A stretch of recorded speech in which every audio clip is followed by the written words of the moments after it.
Public policy and current issues. The first few years of the Russian Federation were very difficult ones, characterized by a great deal of uncertainty regarding the regime's future. Any regime change creates legitimacy issues, but Russia's case was extreme, with public policy directed at some very tough issues and seemingly intractable problems.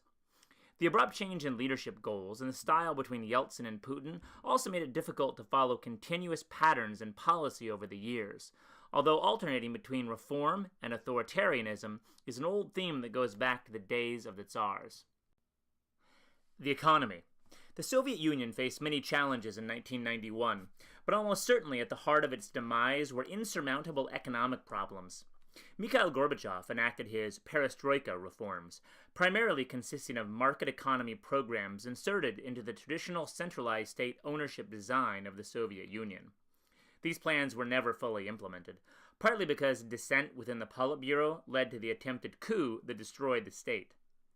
Today, leaders of the Russian Federation face the same issue. How much of the centralized planning economy should be eliminated, and how should the market economy be handled? Yeltsin's shock therapy created chaotic conditions that resulted in a small group of entrepreneurs running the economy. In 1997, the bottom fell out of the economy when the government defaulted on billions of dollars of debts. The stock market lost half of its value and threatened to topple other markets around the globe. Meanwhile, the Russian people suffered from the sudden introduction of the free market. Under the Soviet government, their jobs were secure, but now the unemployment rate soared. The ruble, once pegged by the government at $1.60, lost its value quickly, so that by early 2002, it took more than 30,000 rubles to equal a dollar. The oligarchs and mafia members prospered, but almost everyone else faced a new standard of living much worse than what they had before. Between 1997 and 2007, the Russian economy steadily improved, particularly in the new areas of privatized industries. But it suffered a tremendous blow when oil prices plummeted in 2008. In 2004, the economy had shown strong indications of recovery, with a growth of about 7%, and the standard of living was rising even faster, although real incomes improved more rapidly in neighboring countries, such as Ukraine. For example, very few people, rich or poor, had running hot water for several weeks in the summer of 2007 in Moscow because the plants and network of pipelines shut down for maintenance every year. Although Russia ended 2008 with a GDP growth of 6%, down only slightly from 10 years of growth averaging 7% annually, many economic problems presented themselves after the global economic crisis in September of 2008. The Russian stock market dropped roughly 70%, as Russian companies were unable to pay loans called in as the market fell.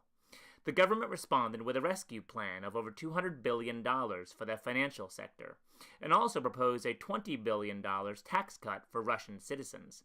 Even so, the ruble fell in value, while unemployment grew and production dropped. Many people are still disillusioned with the new regime and question the wisdom of current policymakers. Russia's economy has been fueled by its huge oil and gas reserves, and the corporations, mostly state-run, that own them. As long as oil prices remain high, Russia's GNP rose, and the economy was healthy. However, in 2014, the price of oil fell precipitously, and the Russian ruble lost about half its value as confidence levels in the country's economic health plummeted. Investors pulled billions of dollars from Russia, and even though oil prices stabilized in 2015, they were still too low for an economic recovery. Inflation has jumped, wages have fallen, and foreign exchange reserves of the Central Bank of Russia have fallen. Overall, the economy was shrinking, and without significant increase in oil prices, Russia's economic prospects remained grim. A continuing economic issue is privatization versus state control. In 2010, Medvedev announced plans to sell off up to $100 billion of state assets. However, under Putin, the emphasis has shifted back to a state capitalist model, with the government playing a strong role in the economy. State-owned companies such as Rosneft, oil, and Gazprom, natural gas, and Russian technologies, weapons, warfare systems, all monopolize their industries. And many supporters of privatization claim that they block entrepreneurial efforts of smaller companies. Foreign policy.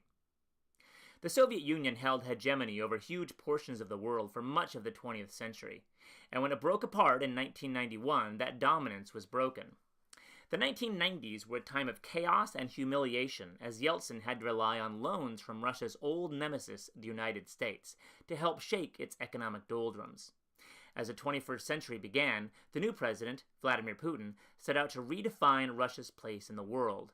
A two-dimensional task that required a new interpretation of the country's relationship with the West, as well as its role among the former Soviet states. The CIS. The weak Commonwealth of Independent States, united the 15 former republics of the Soviet Union, and Russia has been the clear leader of the group. However, the organization has little formal power over its members, and today only 9 former republics remain tied to it. Russia's motives are almost always under strict scrutiny by the other countries. Still, trade agreements bind them together, although nationality differences keep the members from reaching common agreements. These nationality differences also threaten the Federation itself, with the threat of revolution from Chechnya spreading to other regions. In short, the CIS is a long way from being a regional power like the European Union, and many experts believe that the Confederation will not survive. A controversy erupted between Russia and Estonia in 2007, when the Estonian government removed a Soviet-era statue from a public place in its capital, Tallinn. The Estonians' move met with a reaction from ethnic Russians living in Estonia, with hundreds of them attacking the main theater and the Academy of Arts in the capital. Events took a strange turn when computers went down all over Estonia the day after the protests. The Estonians accused Russia of orchestrating the computer attacks, and young protesters in Moscow reacted by attacking Estonia's embassy with eggs and harassing the Estonian ambassador. The old ethnicities of the culturally heterogeneous Soviet Union are still at odds, even though they are no longer united under one central government.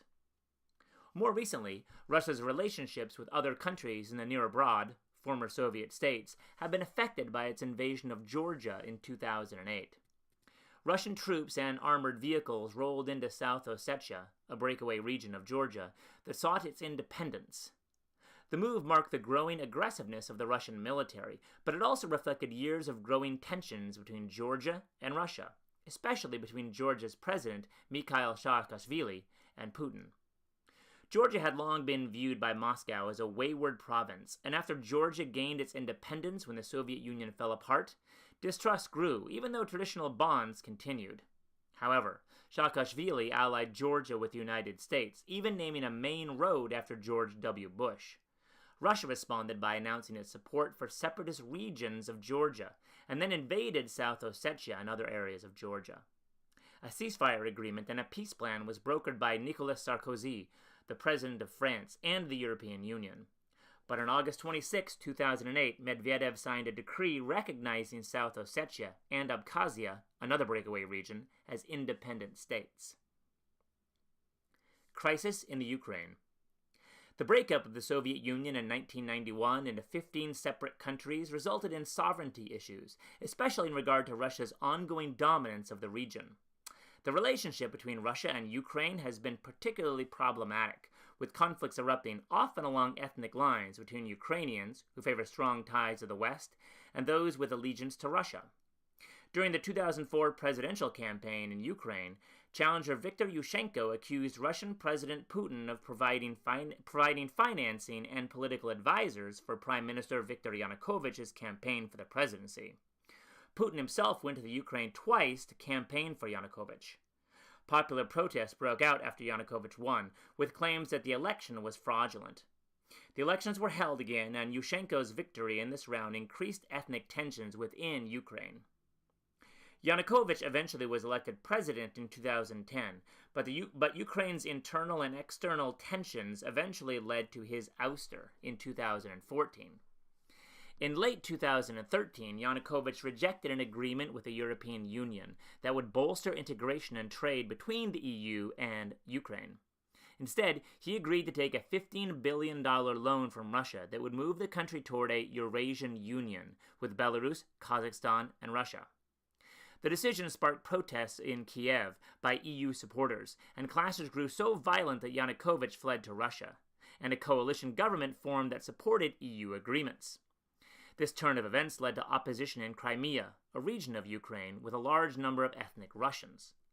Armed men, presumably Russian soldiers, in unmarked uniforms and masked, seized airports and regional government buildings, and a new government of pro-Russian leaders decided to hold a referendum on Crimea's future in March 2014. The Russian parliament authorized deploying troops in Ukraine, and 97% of the voters in the extremely controversial referendum supported joining Russia. Putin signed a treaty formally annexing Crimea, and the US and the EU ordered sanctions imposed on Russia. Fighting between government forces and pro-Russian separatists continued despite domestic and international efforts to de-escalate the crisis. However, in 2015, many Russian troops withdrew from Ukraine, fighting diminished, and the area settled into an uneasy peace. Relations with the West. The biggest adjustment for Russia since 1991 has been the loss of its superpower status from the Cold War era. The United States emerged as a lone superpower in 1991, and the two old enemies, Russia and the United States, had to readjust their attitudes toward one another. U.S. Presidents George H.W. Bush and Bill Clinton both believed that it was important to maintain a good working relationship with Russia. They also knew that the economic collapse of Russia would have disastrous results for the world economy. Both presidents sponsored aid packages for Russia, and they also encouraged foreign investment in the country's fledgling market economy. The United States and the other G7 political powerhouses of Europe welcomed Russia into the organization, now known as the G8, acknowledging the political importance of Russia in global politics. Russia supported France in blocking the UN Security Council's approval of the U.S.-sponsored war in Iraq in early 2003. Whether the move was a wise one is yet to be seen, but it does indicate Russia's willingness to assert its point of view, even if it opposes that of the United States. For almost 2 decades, Russia negotiated for membership in the World Trade Organization, WTO, a powerful body responsible for regulating international trade, settling trade disputes, and designing trade policy through meetings with its members. Russia's bid to join the WTO finally succeeded in 2012, an event that almost certainly was a milestone in the country's integration with the international economic community. Putin hopes that the move will win more favorable trade terms for Russian companies and harness the nation's potential by attracting capital and diversifying the economy. Russia's relations with other countries of the West and near abroad are strongly defined by the clout of its oil and gas industries. In an ongoing dispute about gas lines that across Ukraine, Belarus, and other nearby countries, Russia's state-run gas company, Gazprom, has instituted gas price hikes that have been met by stiff resistance. In 2006, Gazprom reduced pressure in the Ukraine pipeline systems so that Ukraine gas customers had no gas to use, even for basics such as heating their homes. Europeans were affected because the pipelines eventually provide gas to them, and their governments put pressure on Putin's government until the pressure was restored. Russia's relations with the European Union are sometimes undermined by individual countries pursuing their own interests, opening the way for Russia to play divide and rule, especially over energy. Russian leaders have also shown signs that they are more interested in maintaining their relationships with other fast-growing BRIC economies than they are in cooperating with the aging European countries. Still, Russia depends on the EU for half its trade, even though its trade with China has increased substantially in recent years. After the September 11th terrorist attacks, Putin's solidarity with the United States seemed to mark the beginning of a new era in Russia-American relations. However, the real breaking point in Russia's relationship with America came after 2003. Putin saw America's invasion of Iraq as an intolerable encroachment on Russia's national interests, and he condemned President Bush for telling other people how to live. Meanwhile, the Bush administration insulted Russian pride by ignoring its relationship with the country, focusing instead on the war in Iraq. Tensions between the two countries escalated after Russia invaded South Ossetia in 2008. Putin had hoped that Bush would rein in Georgia's president, as Saakashvili brushed off Russian prerogatives in the near abroad, and the attack affirmed Russia's strength. In recent years, relationships between the United States and Russia have become more tense, especially after the crisis in Ukraine. In reaction to America's threat to sanction Russia officials directly involved in human rights abuses, the Kremlin banned American couples from adopting Russian orphans. The protests against the Duma elections in December 2011 sparked anti-Americanism in Russia, with the Kremlin putting at least some of the blame on the United States. Under President Barack Obama, the United States has downplayed the importance of its relationship with Russia, almost certainly stoking even more anti-American feelings. In recent years, Russia has encouraged international efforts to challenge America's global leadership. In the summer of 2015, Putin hosted the BRICS, Brazil, India, China, and South Africa, at the summit in the Russian city of Ufa. According to Russian state media, the BRICS meeting was a new step in the construction of a counterweight to the Western financial system. Western countries are also concerned about Russia's naval expansion, especially in its development of new types of conventional and nuclear-capable submarines. Some Westerners fear that this new initiative might threaten NATO's control of Western oceans. Terrorism. Just as has happened in the United States and Britain, Russia has had a number of acts of terror in recent years, with the Beslan school siege in southern Russia in 2004 being the most well-known. Just prior to Beslan, a suicide bombing occurred near a subway station in Moscow, and bombs went off in 2 Russian airplanes almost simultaneously as the government tried to break the Beslan siege by militants. 360 people died, many who were children. President Putin responded with a reform package to boost security. In an emergency gathering of regional and national leaders in late 2004, Putin argued that only a tighter grip from the central government would foil terrorists whose aim it was to force the country's disintegration. He laid out not just security measures, but also a sweeping political reform. Top officials, including regional governments, would no longer be directly elected, but would be selected by the president and then approved by regional legislatures. The Duma approved the president's plan later in the year. Terrorist attacks in the Caucasus calmed for a few years, but reasserted themselves in the summer of 2009. Population issues. In recent years, Russia has suffered a dramatic drop in its overall population. The population peaked in the early 1990s with about 148 million people, and the United Nations predicts that the country will fall to 116 million people by 2050, from the 141 million now, an 18% decline. The UN cites 2 reasons for the decline: a low birth rate and poor health habits. The low birth rate goes back to the Soviet era, when abortion was quite common and was used as a method of birth control. Economic hardship has not encouraged large families, and health issues have also created a very high death rate of 15 deaths per 1,000 people per year, far higher than the world's average death rate of just under 9.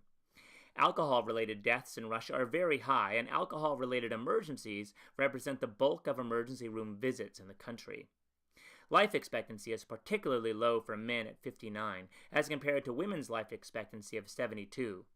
The difference is usually attributed to high rates of alcoholism among males. A bit of good news came in late 2012, when new data showed that from January through October 2012, the Russian population naturally grew by about 800 people. Compared with a relevant period in 2011, births are up by 6.5% and deaths are down by 1.5%. Although the growth is very slight, it is the first time since 1992 that population hasn't actually declined.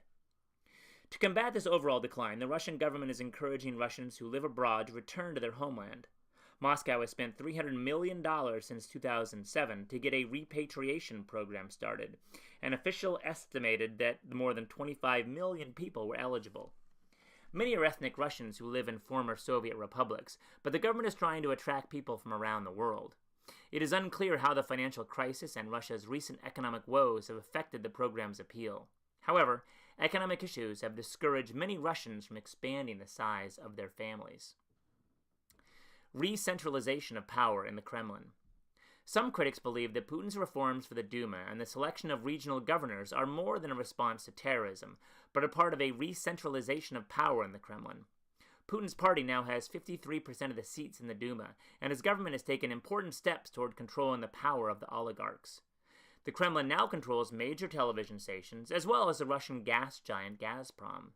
It is not clear whether these moves mark the beginning of the end of democratic experimentation in Russia, or simply a reaction to terrorism similar to those of the United States and the British governments after major attacks in those countries.